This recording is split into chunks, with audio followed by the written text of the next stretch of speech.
નમસ્કાર મિત્રો, વિડીયોમાં તમારું સ્વાગત છે। જી હા મિત્રો, અત્યારે હાલના મોટા અને મહત્વના સમાચાર સામે આવી રહ્યા છે। તો મિત્રો, સમાચારમાં વાત કરીએ તો મેગી ખાતા તમામ લોકો સાવધાન થઈ જજો। મેગીમાં કીડા મળી આવ્યા હોવાની ફરિયાદ બાદ food safety and standard authority of ઇન્ડિયાએ નેસ્લેને નોટિસ ફટકારી છે। સોશિયલ મીડિયા પર મળેલી ફરિયાદના આધારે એફએસઆઈએ કંપની પાસેથી જવાબ માંગ્યો છે અને તાત્કાલિકના ધોરણે કાર્યવાહી અને રિપોર્ટ સબમિટ કરવાનો નિર્દેશ આપ્યો છે।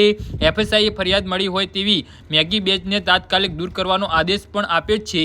જે હા મિત્રો, વધુમાં સ્વચ્છતા અંગેની ફરિયાદ અંગે ફાસ્ટ ફૂડ ચેઇનની ઉચ્ચેને નોટિસ જાહેર કરવામાં આવી છે। આ દરમિયાન ફ્લિપકાર્ટ ઇન્ડિયા અને ઓપન સિક્યુરિટીને પણ ખજૂરના ઉત્પાદનમાં જંતુ જોવા મળતાની ફરિયાદો જવાબ આપવા માટે કહેવામાં આવ્યું છે।